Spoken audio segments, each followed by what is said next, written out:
Hello and welcome back. I'm Joseph Hoffman. Today we're going to be learning to play Vivace hands together. Let's come and check out the score. Today we're learning the left hand part for Vivace so we can play it hands together. So let's check out what the left hand is doing. We're here in the bass clef, so you'll see that we have a two-note chord. What's the name of this bottom note here? That's right, it's a middle C. I'll write a C right there. And then this second note is a skip above middle C. And I know that because it's the next line up. There's a space note in between, so this has to be a skip. What is a skip above C? That's right, it's an E. So we'll have middle C and then the E, just a skip above that. Let's try that on the piano. So in the score, we saw that we need a middle C and then the E is skip above that. Here's the middle C on my piano, and here's the E here. And the finger numbers it asked for were fingers 1 and 3. Finger 1 and 3. And it plays a C and E like this for 4 beats. 1, 2, 3, 4. Now let's try that together. Can you place your hand in this position? Finger 1 on E, finger 3 on C, and try it with me. Ready, go. 1, 2, 3, 4. Great. Now let's go back to the score. Over in measure 2, let's figure out the names of these two notes, starting this time with the top note. You'll see that we have the middle C line, but this note is sitting on top of that line, which tells me it's a step above middle C. What would that note be? If you said D, you're correct. So this is the D, a step above middle C, and then can you figure out the letter name for this note? If you said G, you're correct. So we have a G and D chord, and the interval between these two notes is a fifth. Let's try it on the piano. Now in measure 2, we need a G and a D. You'll recall that we started out with our finger 1 here, finger 3 here. Now we've got finger 2 on D already, and finger 5 is going to have to shift down a little bit. So it may be more comfortable for you if you let go with your finger 1. So you see I'm kind of rotating my hand a little bit this way to get that finger 5 on G and finger 2 on D. So watch that again. We had 3 and 1 on C and E, and then you can shift down for finger 5 on G, finger 2 on D. Now, if that's not comfortable, there's another way we can do it. And that would be to keep fingers 1 and 2 on C and E. And then when you go to the G and D, you can just pick up finger 1 and move it down to the D. So when you get here, it's just like you're in a regular G position. So watch that again. You have 1, 2, 3, 4. 1, 2, 3, 4. And that may be more comfortable for smaller hands. But I usually do it with 1 and 3 going to finger 2 and 5. So why don't you press pause and try both ways and see which you prefer, and then stick with that fingering. You can always change it later if you decide, whether it's a finger 2 or a finger 3 on that middle C. Press pause to try it out, then press play when you're ready to go on.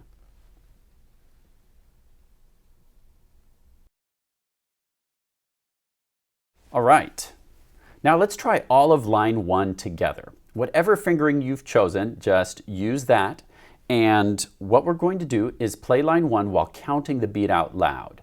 So let's try it together. Get in position. Here we go. 1, 2, ready, go. 1, 2, 3, 4. 1, 2, 3, 4. 1, 2, 3, 4. 1, 2, 3, 4. Great. Now let's try that one more time. I'd like you to play and count the beat just like we did, and I will add the melody of the right hand. You don't worry about playing the right hand, you just take care of the left hand, and I'll add in the melody so we see what it's going to sound like together. Okay, your job is to play and count the left hand.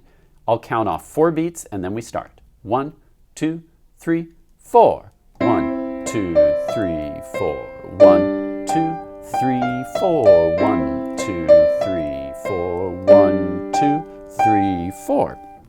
Great.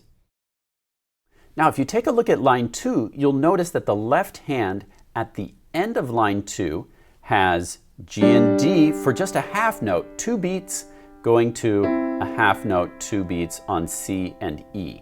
So let's try line 2 now while we count out loud. Here we go. 1, 2, 3, 4. 1, 2, 3, 4. 1, 2, 3, 4. 1, 2, 3, 4. Great. Now you play line 2 and count. You just do the left hand and I'll add in the right hand. Count out loud. I'll count 4 beats and then we start. 1, 2, 3, 4. 1, 2, 3, 4. 1, 2, 3, 4. 1, 2, 3, 4. 1, 2, 3, 4. Great. Now let's check out line 3. You'll notice this time we start off with a G, D chord. Just for 2 beats, it's a half note, and that goes to a C and E chord for 2 beats. Now look at measure 2 and tell me if you see the same thing or something different. That's right, same thing in measure 2. Now check out measure 3. What do you see? That's right, same thing again. And then what about measure 4? Aha, this time something different. So we have G and D, and then another G and D. Let's try that whole line while counting the beat. Say it out loud with me, please. 1, 2, 3, 4. I'll count in 4 beats, and then we start. Left hand ready. 1, 2, 3, 4. 1, 2, 3, 4. 1, 2, 3, 4. 1, 2, 3, 4. 1, 2, 3, 4. Great. And remember, that's the line that we crescendo. Now let's try that while I add in the melody. Okay, so we're going to start off on the G and D chord. Line 3, I'll play the melody, you just do the left hand and count. And let's also try to do the crescendo. Here we go. 1, 2, 3, 4. 1, 2, 3, 4. 1, 2, 3, 4. 1, 2, 3, 4. 1, 2, 3, 4. Great. Now let's check out line 4. Same as line 2. So let's go ahead and try this one. Count the beat while we play line 4. I'll add in the right hand melody too. 1, 2, 3, 4. 4. 1, 2, 3, 4. 1, 2, 3, 4. 1, 2, 3, 4. When we're putting it hands together, in the sheet music, you just want to watch for when the notes are stacked together. So this right hand note plays at the same time as this left hand chord. Then the right hand continues to play while the left hand holds, and then on beat 1 of this next measure, the left hand plays while the right hand plays this D. Here's what it's going to look like, all hands together.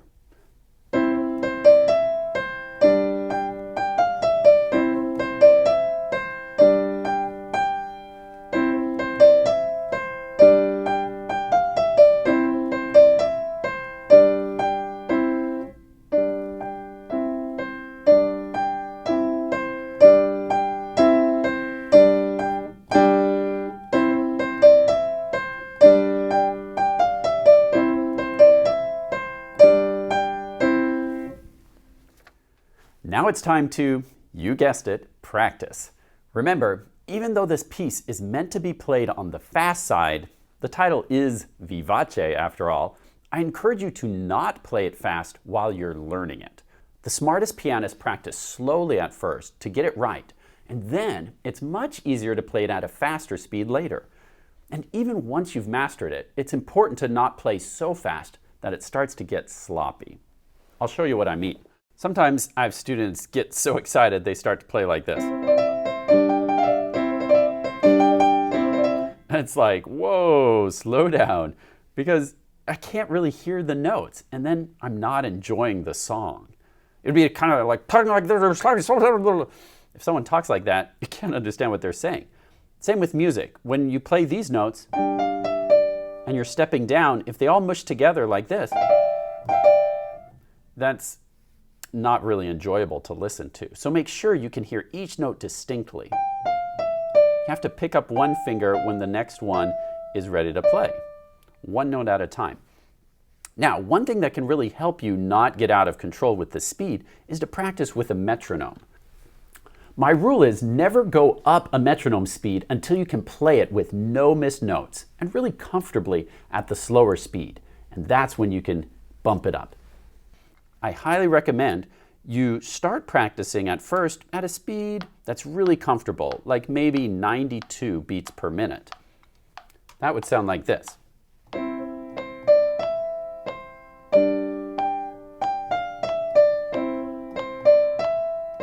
And work on making it very clean. And by clean notes, I mean no overlapping notes where you're playing 2 or 3 at the same time. Very clean like this.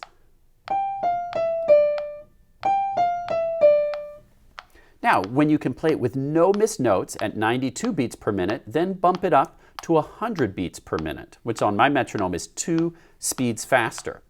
And you can try it there.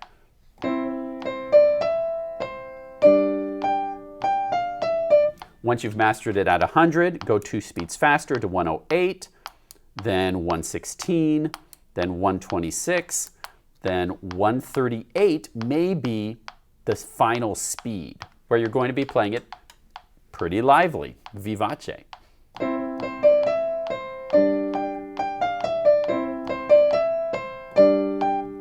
Now that sounds pretty lively to me, so that would be a great final speed. If you want to go 2 speeds faster to 152, that's fine, but make sure you don't push it past the speed you can play it comfortably and clean, where I can hear each note nice and clean. And make sure that your quarter notes and eighth notes are distinct. Quarter notes, ta, ti, ti, ta, ta. Don't rush through those quarter notes. So promise me you'll play it slowly at first, and then once it's mastered and you're playing it faster, that you won't let it get sloppy. I want you to always sound your very best. By the way, once you have vivace mastered, please share a video of your playing with me on our recital hall or on Facebook. Thanks for watching, and see you next time.